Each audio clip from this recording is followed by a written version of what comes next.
Deep thoughts, shallow host. Welcome back, you silly geese. Whether you're stuck in traffic, hiding in the bathroom at work, trying to avoid the crushing reality of that mid-level management spreadsheet, or just trying to drown out the sound of your own existential dread with the sound of my voice, you are in the right place.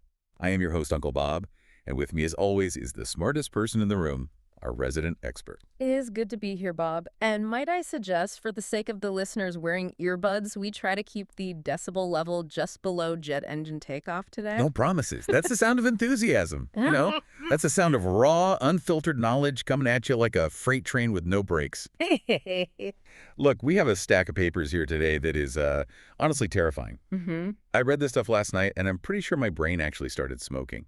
It smells like burnt toast in here. It is certainly dense material. We're looking at a collection of excerpts often referred to as the meat papers, drawing heavily from the work of the philosopher Nick Land, his book Fang Noumena, and some very intense cybernetic theory. It's a challenging text, Bob. It blends gothic horror, cyberpunk fiction, and, rigorous philosophy. Dense.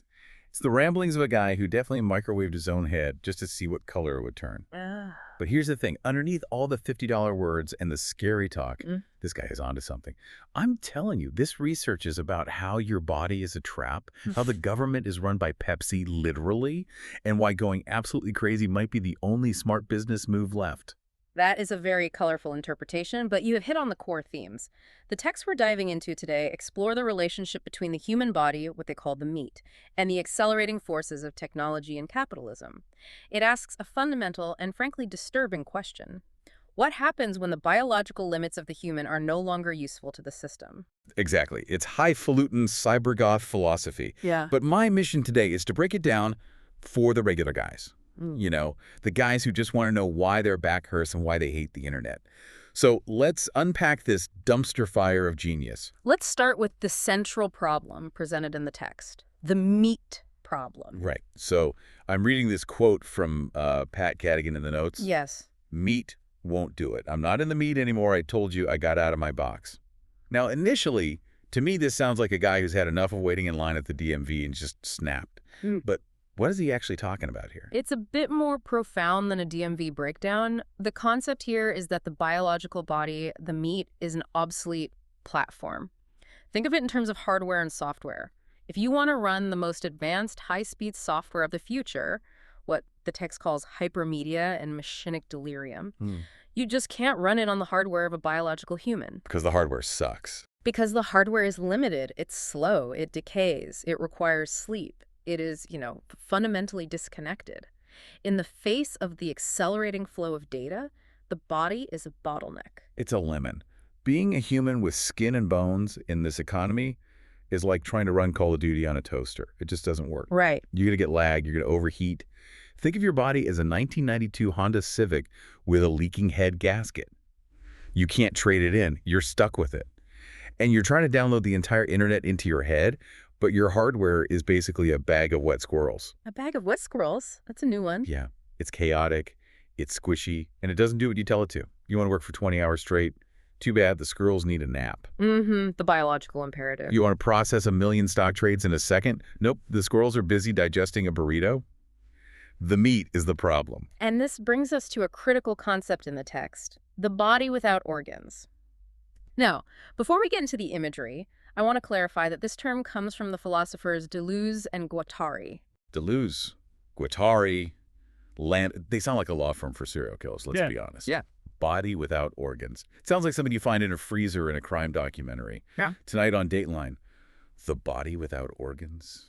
I can see why you'd think that, but the body without organs, or BWO, is a philosophical concept, not a medical one. It's not about physically removing your liver or your heart. Yeah. It's about removing the organization of the body. Okay, unpack that. Because to me, organization is good. I like knowing where my keys are. In this context, organization means the way society, biology, and the economy tell you to function. Your mouth is for eating and speaking. Your hands are for working. You're organized to be a productive member of society. The body without organs is a body that has shed that organization. It's a body of potential. It's a field of intensity. See, you say field of intensity, I say stripping the car for parts. Go on. The body without organs isn't a medical condition. It's like when you take that 1992 Civic we talked about, Right. and you rip out the back seats. Then you rip out the air conditioning. Right. Then you rip out the safety belts, the radio, the dashboard. You strip it down to the bare metal frame and the engine because you want to go faster in a drag race. That's, You're getting rid of the useful stuff. The organs, the rules, safety features, to become pure speed. You don't need a passenger seat if you're never stopping to pick anyone up. You don't need a muffler if you don't care about noise ordinances. That is actually a surprisingly accurate analogy for the accelerationist interpretation of the BWO. The text describes it as matter that always fills space, intensity equals zero. It's the state of being unformed, ready to become anything or nothing. It's an escape from what they call the grid of representation. Exactly. It's like, why do I need a liver if I'm living in the Wi-Fi signal? Buzz off, liver. You're slowing me down. Yeah. I'm trying to merge with the data stream, and you're over here complaining about that beer I had last night. So the organs represent societal constraints. Yeah. The meat is just dragging us down. The text says, the machinic unconscious tends only to flee. It wants out. It does portray the interaction between the machine and the organism as inherently hostile. There's a visceral rejection of the biological. The text mentions that every coupling of machines has become unbearable to the body without organs. It even describes sensing larvae and disgusting worms beneath the organ. Gross. But also, I get it. It's that feeling when you've been staring at a screen for 12 hours. You know that feeling. You're in the zone. You're just pure thought, pure data. And then suddenly your stomach growls or your back spasms. The return of the repressed biological reality. Yeah, and you look down and suddenly realize you have legs and you're disgusted by them. You were just a floating mind zooming through spreadsheets and suddenly, boom, back in the meat cage. You feel the worms. You feel the decay. It creates a sense of dysphoria, a sense that the body is a prison. And this leads us directly into the second major theme of the papers, the horror of organization. The text draws heavily on Joseph Conrad's Heart of Darkness and the film Apocalypse Now. Oh, I love this part. This is where it gets really interesting. They talk about Kurtz, the crazy bald guy in the jungle. The horror. The horror. Yes, Colonel Kurtz. But in these notes, he is framed very specifically. He is described not just as a villain or a madman, but as a shape-obliterating light, like a giant spider. He represents something that waits at the end of the river. I read that and I thought, that's not a warlord. That's the ultimate efficiency consultant. An efficiency consultant, that's a leap, Bob. Explain your logic. Think about it. He's waiting at the end of the river. He's drawing you in. The text says, organization and civilization strangle you. Okay. Going up that river to find Kurtz is exactly like being on hold with customer service for 3 years. I suppose there is a certain madness inherent in both experiences. The river is the bureaucratic process. It's the same thing. You're on the boat. Yeah. That's the hold music. It's terrible. It's repetitive. The heat is driving you mad. You're going deeper and deeper into the bureaucracies. You're passing checkpoints. You're filling out forms. And when you finally get through, when you finally reach the end of the river, the guy on the other end, Kurtz, is just a void of pure hate who cancels your subscription to life. The text does frame Kurtz as a black hole of sorts. He has cauterized his compassion to become capable of what is necessary. In the context of the Vietnam War in the movie, or the colonial enterprise in the book, Kurtz represents the system taking its own logic to the absolute limit. He stopped pretending. That's what makes him scary. He's the guy who fired the whole department to save a nickel and didn't even blink. He's the spider in the web. He realized that if the goal is victory or profit, then morality is just dead weight. It's an organ he removed. Precisely. He became a body without organs in a military sense. He became a pure war machine. And speaking of webs and traps, the text contrasts this Kurtzian escape with the trap of Oedipus. Ah, yes. The text is a very specific, very hostile take on the Oedipus myth. Oedipus is a box at the end of the world, glued to the monitor. That's the quote. Now, we all know Oedipus is the guy who had a really, really bad time with his family dynamics. To put it mildly. But in the philosophy of Deleuze and Guattari, and by extension Nick Land, Oedipus isn't just a story about a guy and his mother. It represents the imperialism of the family. It represents the way society forces all of our desires into a little triangle. Daddy, mommy, and me. It's the ultimate head case scenario. I mean... The text is saying that family values are just a trap to keep you watching TV. Oedipus is a box at the end of the world. That's just a guy sitting in a cardboard box watching the world fall apart on CNN. It connects the family structure to the screen. The family becomes a way to format people for the system. We are cloned as the general prototype for the civilization game.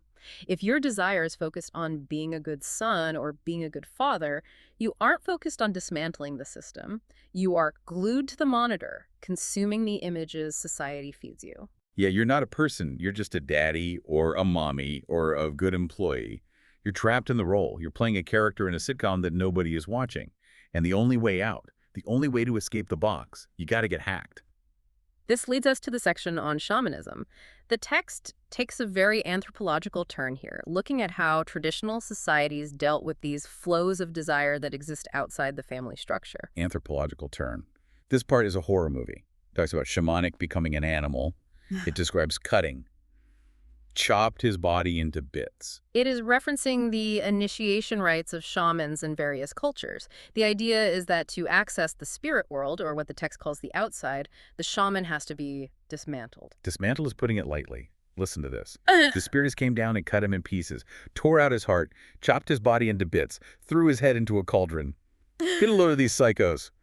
These guys make a root canal look like a spa day. It is gruesome, yes. But the philosophical point is crucial. It argues that you cannot enter a new state of being while holding on to your old structure. You have to be unmade to learn anything new. The shaman is cooked to become new. So in this philosophy, you have to get ripped apart. You can't just read a book. You have to let the spirits turn your bones into soup. Right. It's like a guy who dislocates his own shoulder just to get out of a pair of handcuffs. A painful but effective image. But the handcuffs are society, and the shoulder is your sanity. You pop it out, you scream, and suddenly you're free. You're a werewolf. You're running wild. You've hacked the meat. And the text actually makes a fascinating connection here between this ancient shaman and a very modern icon, the Terminator. I love this. The Terminator is the modern shaman. Explain your logic there. How is a robot from the future a shaman? Okay, look at the notes. It talks about being wrapped in level after level of artificiality. It talks about asymmetric visual damage. You know, the poster where his eye is glowing red and the skin is peeled back. Yes, the classic cyborg imagery. The text says this represents melting bodies. The Terminator is a guy with no feelings, wrapped in fake skin, sent back to destroy the future or save it, depending on the movie. He's hacked meat. Right. He looks like a human, but underneath, he's just a mission. The text describes Arnold Schwarzenegger as a biotechnical reconstruct. He represents the boundary between the human and the machine. When he sheds his skin, he isn't dying. He is revealing the truth. He reveals the metal underneath. Arnold is the ultimate monk. He just uses a shotgun instead of prayers. He doesn't care about your laws. He doesn't care about pain. He is pure mission. He is a body without organs that walks like a man. He's shamanic meat delirium with a thick Austrian accent. It's interesting that the text views this techno-shamanism as a way to break the codes of society. The shaman, or the Terminator, is an interrupter. He interrupts your dinner to ask for your clothes, your boots, and your motorcycle. That's disrupting the social order. You're sitting there eating a burger, being a good Oedipal citizen, and suddenly a naked Austrian throws you through a window. That is the system crashing. And that crash, that disruption, is what the text is pushing toward. But hold on, if we're talking about disrupting the social order, we have to talk about where this is all going. We have to talk about the capital utopia. Oh boy. The Pepsi government. This is perhaps the most prophetic and cynical part of the source material. It paints a picture of a future government that is completely merged with corporate interests. Merged. It's been swallowed whole. Listen to this prediction. Government has been subsumed under the advertising industry, governed by Coke and Pepsi. Now, we should clarify, the author isn't necessarily saying this is good. He is describing a trajectory. He posits a world where political parties are replaced by servicing corporations. I lost my mind when I read this. It's so accurate it hurts. Imagine a world where the president isn't a person, but a plastic robot owned by a soda company. Right. All laws are based on soft drink sales figures. Sorry, we can't pass healthcare reform this week. Mountain Dew sales are down in the Midwest. It suggests that efficiency, what it calls lowering transaction costs, becomes the only value. The text says human idiosyncrasy has been almost eradicated. Voting in this world is like choosing between diet tyranny and cherry vanilla oppression. It's the same brown sludge, just different cans. And then it drops this line. A laundered Michael Jackson facsimile is in the White House. That is a striking image. It suggests a leader who is purely an artificial, media-constructed entity, a brand mascot for the state, a figure that is recognizable, plastic, and fundamentally hollow. It's terrifying. It's like if Mickey Mouse was a dictator. Right. But it gets worse, or better, depending on how crazy you are. The text says, the privatization of the anus. Yes, that is a phrase in the text. I was wondering when you were going to get to that. Privatization of the anus, and money is verbidized on the model of excrement. I can't believe I'm reading this out loud on a family-friendly podcast. Well, semi-family friendly. It sounds vulgar, but it's actually a sophisticated Freudian and Marxist analysis. Sophisticated poop jokes, is that what you're telling me? In a way, it's arguing that capitalism, the market, wants to commodify everything, even waste. It means that the cycle of consumption and waste is where the value lies. Money isn't gold or precious. Money is a flow. It's trash that moves. So the economy is just a giant plumbing system. Ideally, yes. If the flow stops constipation, to use the metaphor, the system dies. It must keep moving. And we're all just trying to catch the flow before it gets flushed. Wall Street brokers are just plumbers playing in the toilet. Yeah, I mean... Hey, look, I found a nugget of value. No, you didn't. You just moved the sewage from one pipe to another. The text calls it the social permission to destroy value. Obsolescence is exactly disinvestment. We buy things to throw them away. That is the engine of the economy. The anus is the most important part of the consumer body because it signifies the throughput. Privatization of the anus. Oh. I'm never going to unhear that. It really makes you look at your tax return differently. But, okay, so the government is Pepsi, money is toilet water, and our bodies are broken cars. Where do we go? We go to the cyber future. Drifting downriver out in the zero zone. The text discusses the involutionary technical runaway. Cyberspace psychosis. This isn't the cool Matrix stuff where you learn kung fu and wear cool sunglasses. No. This is what happens when you stare at Excel spreadsheets for 12 hours a day and your brain starts to leak out of your ears. It describes a dismantling of the self within a machinic matrix, not disembodied in a spiritual sense, but disorganized. The data rewrites your neural pathways. Entering cyberspace in this view is like falling asleep in a tanning bed and waking up as a strip of bacon. You're cooked by the data. You're not a cool hacker. You're raw material. You are the meat getting processed. It challenges the idea of Cartesian dualism, the idea that your mind and body are separate. The text says Cartesian dualism is bad ontology but superb economics. Let me translate that for the folks at home. Thinking you're separate from your body is stupid for your brain, but great for your boss. Precisely. If you believe your mind is the real you, you won't notice that your body is being exploited. If you think your body is just a machine, you won't complain when they work you until your gears grind to dust. Right. You become a cyborg slave for the stock market weather system. Oh, my back hurts. That's just a hardware malfunction. I'll just ignore it and keep typing until I die. That's what they want. The text suggests that the industrial informational body is just a detachable assembly unit. You are defined by your place among machines. Where the machinery was incomplete is you. Where the machinery was incomplete is you. That is the most depressing job description I've ever heard. You're just the squishy glue holding the metal together. You are the gap filler. It creates a sense of becoming imperceptible. You blend into the system, you hide in the meat, you become part of the background noise. See, that phrase triggers me. Becoming imperceptible, Right. hiding in the meat. It reminds me of the time I tried to disappear. Please don't tell me this involves your landlord again. It absolutely involves my landlord. This was back in '09. I was a little short on the rent, by which I mean I had $0 and a pocket full of lint. And I knew he was coming. He had those heavy boots. Thump, thump, thump. So you hid. Hiding is for amateurs. Hiding implies there is someone there to be found. I needed to become imperceptible. I needed to achieve that body with that organ state. Oh, no. So I built a camouflage suit. A camouflage suit inside your apartment. Out of unpaid utility bills and old pizza boxes. Dominoes, mostly. The grease stains added texture. I take them all over my body. I made a ghillie suit of debt and carbohydrates. And you think this made you invisible? I lay perfectly still in the hallway for 6 hours. I was trying to lower my intensity to 0. I was trying to become pure space. I wasn't Uncle Bob. I was just a pile of recycling. You were lying in trash. I reached a state of zen-like stupidity, let me tell you. My leg went numb, and I started hallucinating that the pizza boxes were speaking to me in binary code. Right. They were telling me to invest in decorative gourds. The market is rising, Bob. The gourds are the future. That sounds like severe dehydration and perhaps a mild psychotic break. It was enlightenment. I was one with the garbage. But then the landlord walked in. And he saw you. He tripped over me. He stepped right on my solar plexus, and I couldn't help it. I screamed, "I am not here. I am just a flow of desire." And how did he take that? He evicted the flow of desire. But for a second there, for 1 second, I was just data. I was just a grease stain on the carpet of the universe. Well, that certainly illustrates the schizophrenic deterioration mentioned in the text. It also touches on the concept of camouflage in the notes, how to survive in a hostile environment by blending into the debris. It illustrates the struggle. We are all just guys in pizza boxes trying not to get stepped on by the landlord of reality. If we can bring this back to the text, this concept of hiding or disappearing into the system is actually a key strategy discussed, the schizo strategy. Right. Masochism is a strategy. The text talks about making yourself a body without organs to escape the judgment of God or the state. It suggests that by dismantling your own identity, you become harder to control.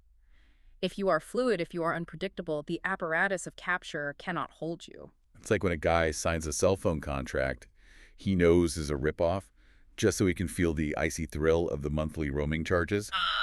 You're leaning into the pain. You're accelerating the crash. That is one way to interpret accelerationism. The idea that the only way out is through. You can't return to the past. You can't go back to the primitive Earth. You have to go forward into the meltdown. You got to ride the bomb all the way down, baby. The text says, no longer resisting the flow of events.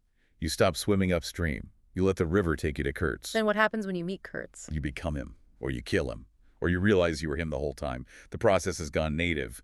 The text says Kurtz is becoming more Vietnamese than the Vietnamese. He's adapted. He's mutated. He has become a war machine, a distinct entity from the state. He's a freelancer. He went 1099. That's the ultimate dream.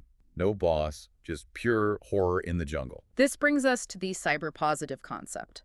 The text is very clear that this isn't a happy ending. It's a mutation. Everything goes to hell. That's a direct quote. Everything goes to hell. But in a cool way.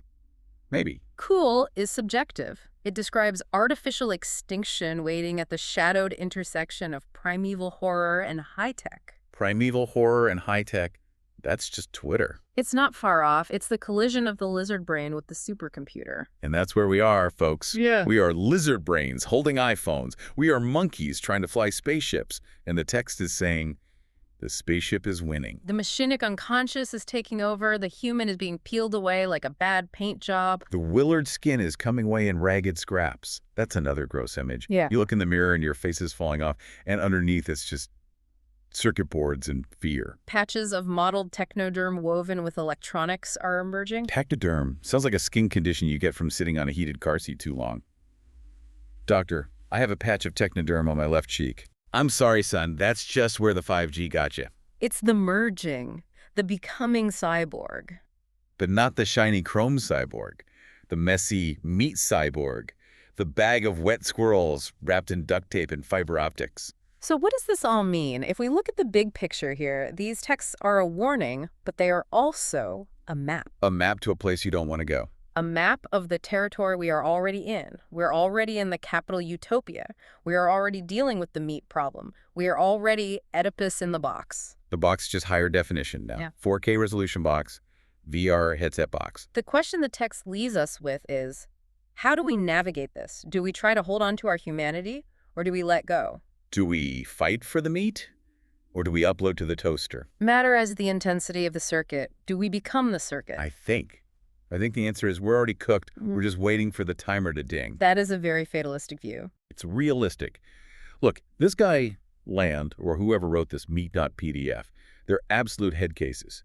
Their brains are definitely bags of wet squirrels, but they might be right about the trajectory. They identified the trends. They saw the runaway nature of technology. They saw that capitalism acts like a virus. A virus that sells you soft drinks while it eats your soul. Precisely. Governed by Coke and Pepsi. So, folks, here is the summary. The world is a horror show of rotting meat, facsimile presidents, and Terminator shamans. You are trapped in a box watching the world end, and your body is a lemon that you can't return. And yet there is a strange energy to it all, a delirium. Yeah, the delirium of the free fall. So remember, the only way to survive the future is to peel off your skin, upload your brain to a toaster oven, and let the Pepsi Corporation legally acquire your large intestine. Please do not actually do that. Buzz off, you silly geese. It's the only way, except the privatization of the anus. I really wish you wouldn't shout that. It's unbelievable. Privatization of the anus. We are clear. Wait, I have one more thought. Go on. If the government is Pepsi, is the vice president a bag of Fritos? Genau, Bob. I'm just saying, it explains the orange complexion. Goodbye. I am a flow of desire.